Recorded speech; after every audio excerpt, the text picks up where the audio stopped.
second time I will try to talk to this camera. Yeah, we will see how this goes. It's the same day, but yeah, I did look on the last footage. I haven't decided if I will put it up yet or not. And I did fix my hair a bit better.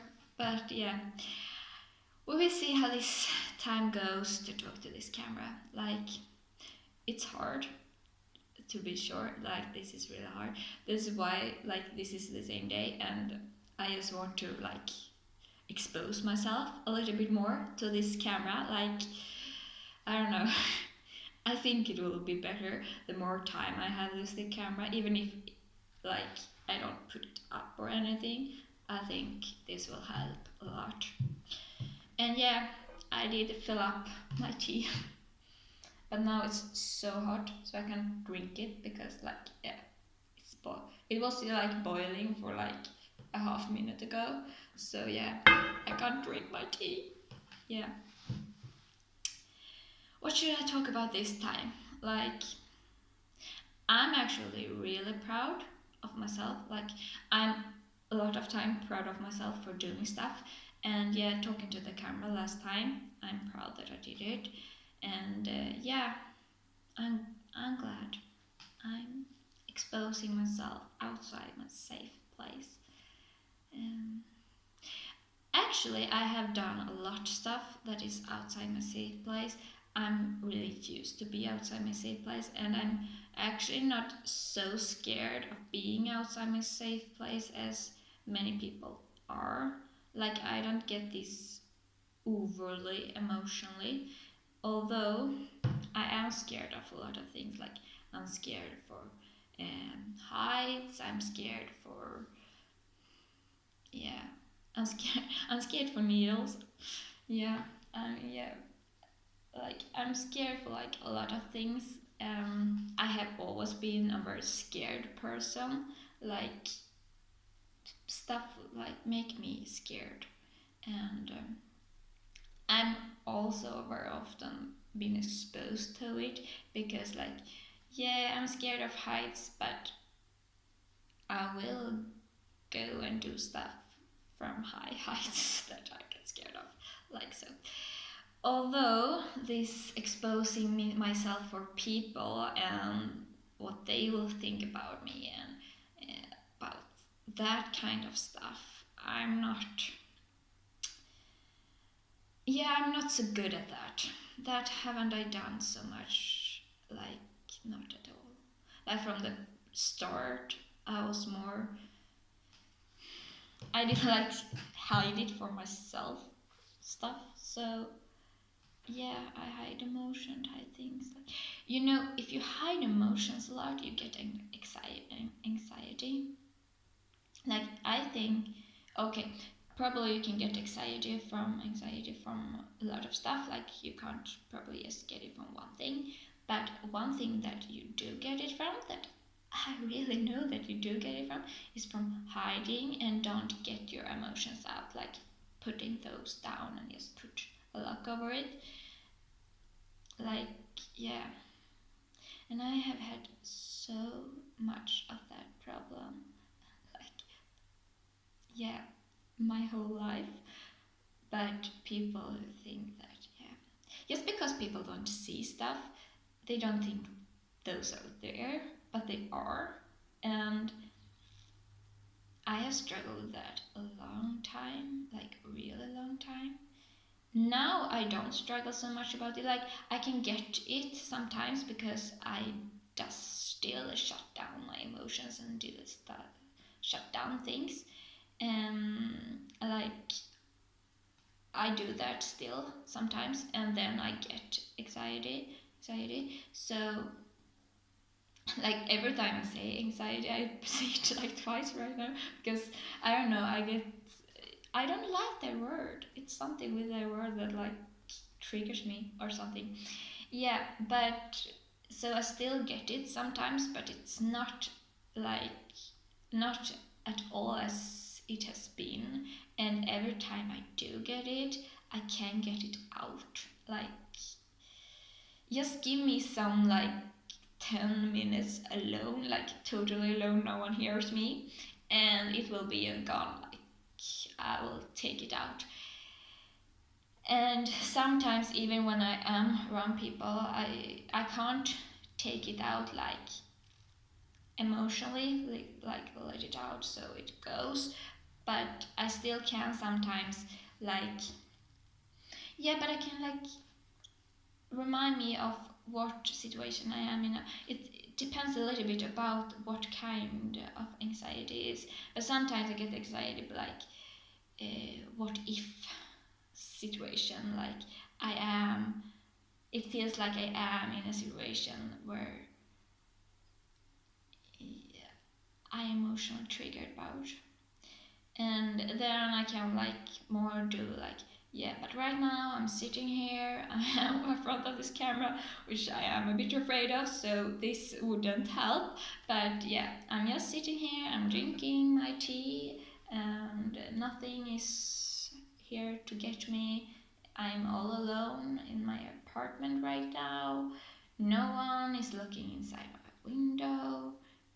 You are here, you smell this, like getting in the moment, and it can go get the anxiety away from that time, so I can handle it when I'm alone, like so.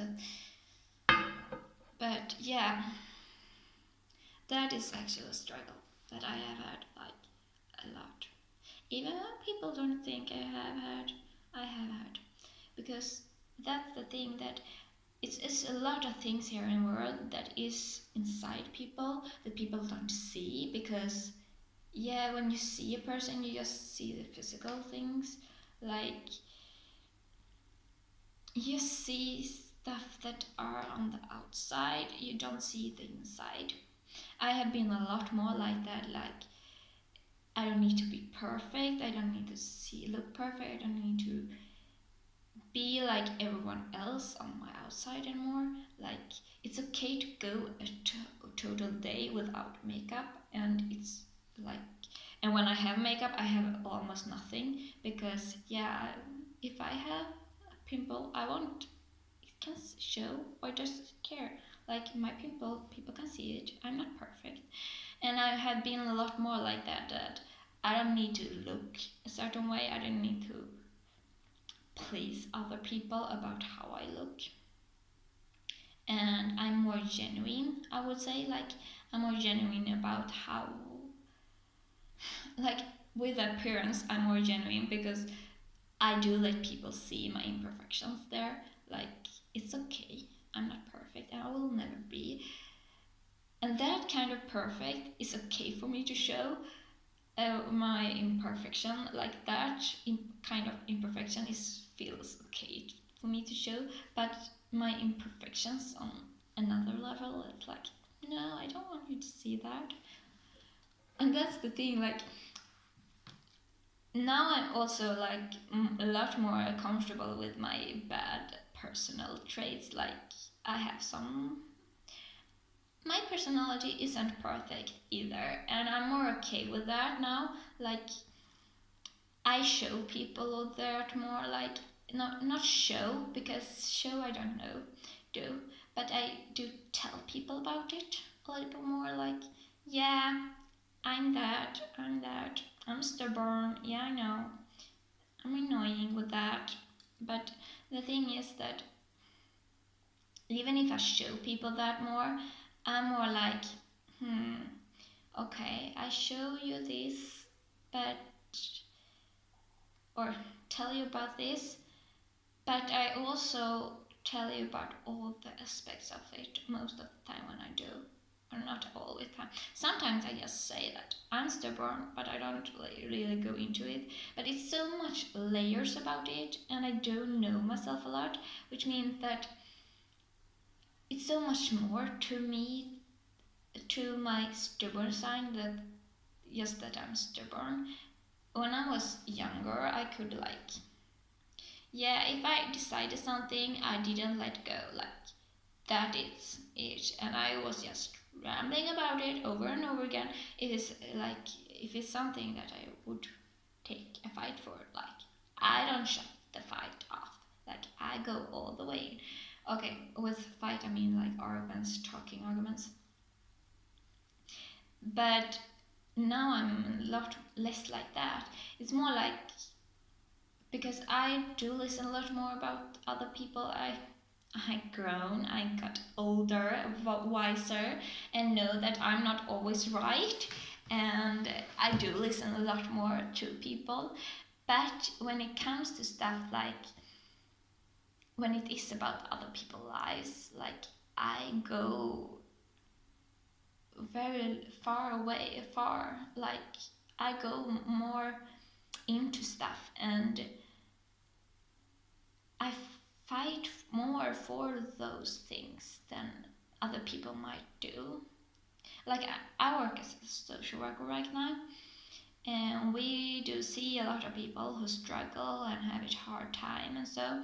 And where I work in a place where we work with the kids and families.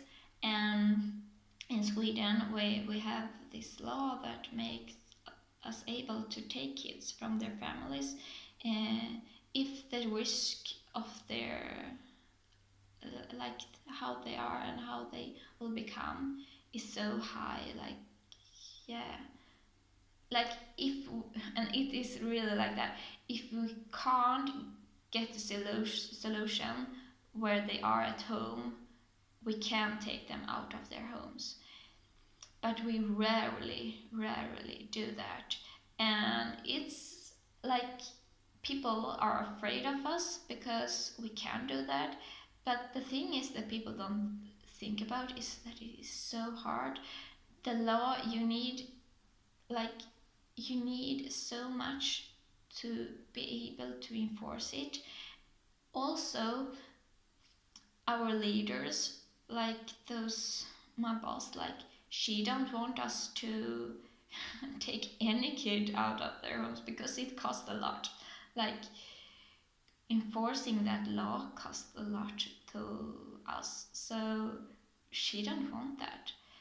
And that, for me, like, sometimes, like, I most of the time don't want to take kids out of their homes, because most of the times they are better off with their parents. Like, it won't be better if we take them. Like, most of the time it's better if they're with their parents, even if they got beaten up. Like, even if they are beaten up, like, it's a bit about how much, on which way, in how it affects them emotionally. And, like, most of the time it's not good that they are home when it is violence. But the thing is that how it affects someone to get out of their home and from their parents, it's so profound that it isn't always the best, even if it is like that. Anyway, it's very few times that I think that the best things to do is to take them out of their homes, but sometimes I do. And when it happens, and I can see that, sometimes I can think that, oh, this is best, but yeah, the law is like this. Yeah, I don't have enough. We don't have enough. We can't do that. And I'm fine with that. But when I think that it is best for the kids to be from their families, and I can argument with the law about it, and my leader say no, and she thinks that her argument is often like, yeah, but we don't blah blah blah blah blah, we don't blah blah blah. She like rambling about something, and I'm like, no, that's not right. Sometimes I think that it's completely against like stuff, but she has her arguments and she has her opinion. um, but I think, because of how it works, that it's more about the money. But yeah, she arguments about other stuff. Sometimes she just take the money aspect into our arguments, and I'm like, no, I don't listen to that, not at all. Anyway, the other times she arguments with the law, I disagree. Anyway, I can go and talk to my leaders. Like we have, it's a system. So I don't normally talk directly to my boss. I talk to someone under my boss, and that person to talk to my boss. Yeah, it's how it is. Shouldn't be so, but yeah, we got to work with what we got to work with. Anyway, I can go so far. Like I talk to those over and over again. I can't stop it because if I stop, that means that I feel like I abandoned that kid. Like that kid really needs us, and I need to help that kid. And I don't stop just because they say no to me. If they say no to me, I still continue. Like I still try. Like I don't give up on the first no. And there sometimes my colleagues are different, and some of my colleagues is the same as me, or like get just so frustrated. I also get frustrated when that happened. Um, Normally I can take those, and some I can take a no too if I feel that their argument is like they have a lot behind their arguments. But most of the times I don't think they have. Like honestly, yeah. Sometimes I wonder how our bosses in our field get bosses in our field. Like, but maybe it's because of the money, and yeah, they do. They do think a lot more about that than me. Anyway, there I really go the extra mile. Like some stuff I really do go the extra mile. And the reason why I go the extra mile is because I'm stubborn. I don't always take a no for no. And which which can be annoying to have me as an employee. Although I'm always truthful and I always do my job very good. So uh, my boss mostly like me, even if I'm a bit annoying sometimes. Mm, I can drink the tea now. Yay. Anyway, this time I actually talking really good to this camera. Probably I talk a little bit fast this time. I don't know. What was I talking about from the start? Like I was talking now on this like stubborn thing, personal trait. Yeah, yeah, I talk a bit more about like how I am, and I know a lot about how I am. But that's the thing, like it's more to my stubborn trait than just that I'm stubborn. Like yeah, it's not like I'm stubborn all the time or that I don't listen to people. Like what you think about those negative traits about me isn't really about how I am. And that is mostly with all traits actually. Every trait I do think that I have, it's not like black and white, there I am. It's more somewhere there between. And that's actually one thing that I have been a lot better at. Because when I was a kid, I always looked everything black and white, and I'm a lot like that now too. Like I can categorize things, and yeah, this is this and this is that, and so.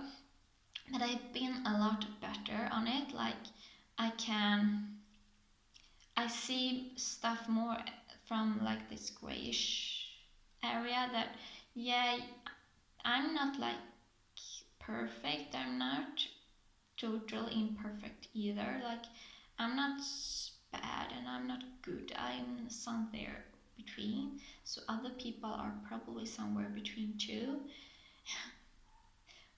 Although it's better if they are a little bit more light gray than dark gray. Yeah.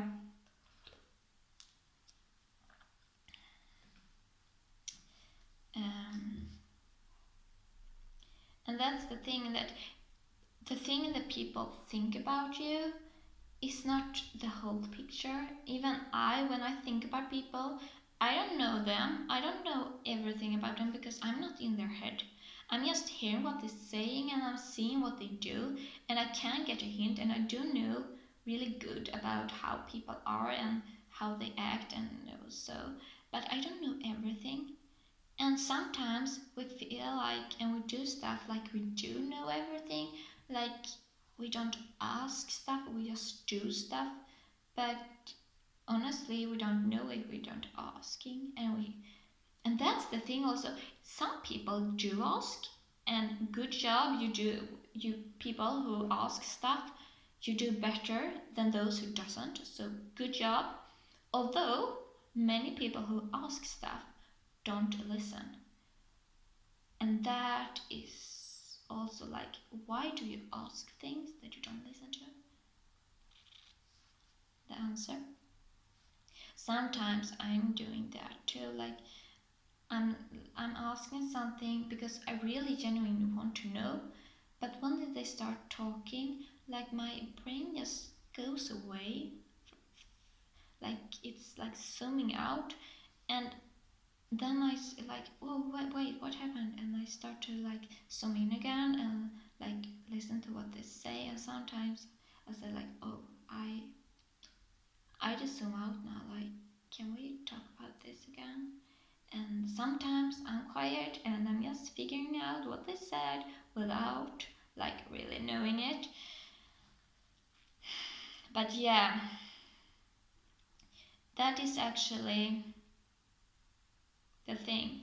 Like, people don't always listen to what, like, they are so in their head, like they aren't in the conversation. And that is also a thing that I have heard on my job. Like, sometimes I don't write notes, or I do write notes, but very little on. And sometimes I write a lot of notes because I don't know when I will be able to write it down, and when it goes a time, I don't remember. So it's a little bit different how much I write, depending on when I think that I can write it in my computer. But I have had conversations where I haven't like writing down any word, and then I do write it in my computer, and I take the paper with me the next time I see the person, and they get to read it through. Like, especially when I don't take notes, I'm very it's very important for me that they does read what I have wrote, because I know that it's bigger chance that I don't, it's something where we were talking about that I haven't remembered, or it's, yeah, something like that. And people get really surprised of how much I have written down from our conversation when I haven't wrote so much. And that's the thing, like, when I talk to people, I'm there, I'm hearing them, and I'm trying to figure them out. I'm trying to figure out the problem that the kids are facing. The kids aren't the problem, but the kids are facing problems. Mostly it's something around the home, most of the time. Not always, but most of the times. And I am very interested in other people, in how they are. So I am often very focused in conversations I have with different people, so I'm really there. Sometimes I forget about it later on because it's so much information that goes through my head about other people that the information just get lost. And some people close to me, I am really sorry, because sometimes I really forget important things that they have told me about that is important for them. But it's so much information that my brain like can't remember it all. And but in conversations and in where I am in the moment, I'm often very aware of where I am and what kind of conversation I'm having, and I'm often very where they are. But sometimes I zoom out, and when I recognize it, which makes it harder for me because I blame myself for it and get like, oh, I get irritated about it. Like, why do I zoom out? I want to be there. I want to hear. I want to like fully engage with this person. I want to fully be with this person, talk to this person. But I zoom out and I recognize it. And most people zoom out like probably 5 times as much as me, but they don't recognize it. And that is probably worse. Like, why does people zoom out all the time? I don't think it's their fault because I don't think that they want to zoom out. It is something that happens in their brain that they can't focus on. They have too much rambling around in their head, or it's something that disturbs something in their head because they can't focus, they can't be there, or it's something like emotionally they are like they can't take it in because how they are emotionally, so they like zoom out because they can't handle it. They like go out from the situation, and yeah, I really feel sorry for those people, and I really hope that people, like majority of people in this world, get more into the moment. Like, if you're having a conversation with someone, be with that person, talk to that person, be in that moment. Like, they will appreciate the world so much more if they are just in those moments. And it's not just that. Like, when you like watching the sea, like the waves like going in, it's so beautiful. I love the sea, and it's so much. Sometimes it's like crystal clear. Everything is so still, and you just it's so still, but it is also deep. It's so much hidden, and like it's so much beauty in it. And then it's like this. Sometimes it's like these waves, and it's all this power, and like you see all this and people can't appreciate it, they can't see it, they like just go from it and they don't see it. Sometimes I don't see it either, I like go through, I just is I am there, but yeah, I have my earbud, I listen to music or I do something else too. But yeah, when you fully engage in moments in life, you will appreciate it more and you will like your life more. Maybe not for everyone, but for me, I do really appreciate the world more when I like see things. Even if I go around with music in my ears, because most of the times when I walk, I have music in my ears, and I really like listen to music when I walk. But I still see like, oh, this no, it's a butterfly there, or no, oh, yeah, I see stuff like. Okay, I don't see stuff far away, and sometimes when I walk to be in my head, so then I am also okay with being in my head. But sometimes when I walk like in nature, like this meal in nature, who is like close to me, I see I see the things that happens, and I am really there, even and listen to the music, and I'm there, and I see stuff, and I react on things.